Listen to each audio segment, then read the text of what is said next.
Всем привет! Меня зовут Наталья, добро пожаловать на мой канал. На неделе моды в Милане одним из первых представил свою коллекцию весна-лето 2022 модный дом Fendi, в которой креативный директор женской линии Ким Джонс празднует возвращение бренда к нормальной жизни и ностальгирует по прошлым модным эпохам. На столь ответственный пост дизайнер был назначен еще в прошлом году и успел представить несколько новых коллекций, обзор которых уже есть на моем канале. Но провести шоу в офлайн формате Джонс получил возможность только сейчас, в Милане. В модных образах, созданных для предстоящего весенне-летнего сезона, он решил исследовать дух вольности, непринужденности и женственности, а также поразмышлял на тему того, каким может быть диско-гламур в современном мире. За вдохновением дизайнер обратился к архивным работам известного иллюстратора Антонио Лопеса, с которым ранее сотрудничал Карл Лагерфельд. Чтобы наполнить коллекцию творчеством Лопеса, Джонс отправился в Нью-Йорк и скопировал мотивы мазков из последних лет карьеры художника, а потом умело применял на одежде, сумках и даже на обуви. Одним из характерных узоров по ткани стал профиль Джейн Форд с вишневыми губами, которая была музой Антонио. Но стартовал показ все-таки с элегантных брючных костюмов в белом цвете, олицетворяющих женственность, жакетов с острыми лацканами, струящихся платьев, скромно украшенных абстрактным принтом, изящных пальто, подчеркивающих фигуру. И только затем настроение на подиуме стало более праздничным. Модели выходили к гостям модного шоу в ярких, объемных шубах, куртках, украшенных золотом, платьях с воздушной бахромой, нарядах с цветными диагональными полосами, высоких сапогах-ботфордах и ультракоротких шортах, которые будущей весной будут носить самые смелые поклонницы итальянского модного дома. Каждый стильный ансамбль дополняют аксессуары.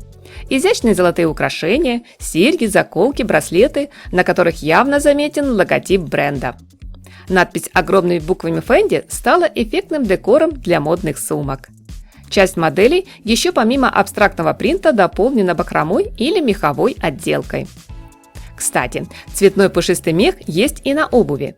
В босоножках на оригинальной прозрачной платформе девушки словно плыли по подиуму. В новом теплом сезоне Ким Джонс не побоялся цвета.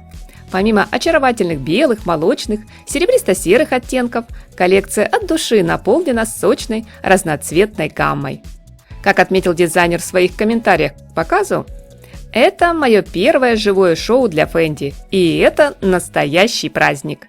Со слов кутюрье, наша женщина позволила себе немного расслабиться.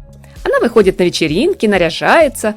Мы все так много времени провели в изоляции, что именно это нам всем сейчас больше всего и нужно. Отсюда столько отсылок к 20-м прошлого века, к 70-м, студии 54 и главным именам того времени.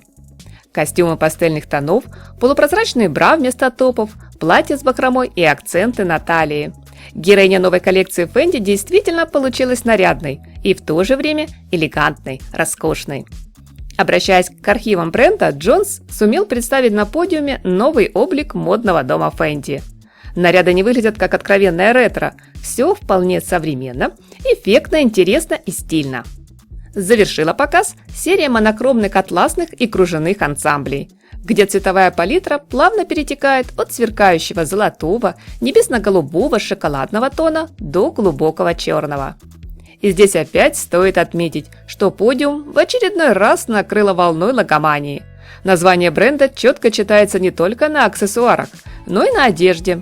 Принт панограмма легко заметить на тонких колготках, откровенных бра-топах, вечерних нарядах. Смотрим, удивляемся, обсуждаем. Жду ваше мнение, друзья, в комментариях. Только не забудьте поставить лайк и подписаться на мой канал, кто еще не подписан, чтобы не пропустить следующий модный обзор. Всем приятного просмотра, хорошего дня, теплой ясной погоды и нескучного, солнечного настроения!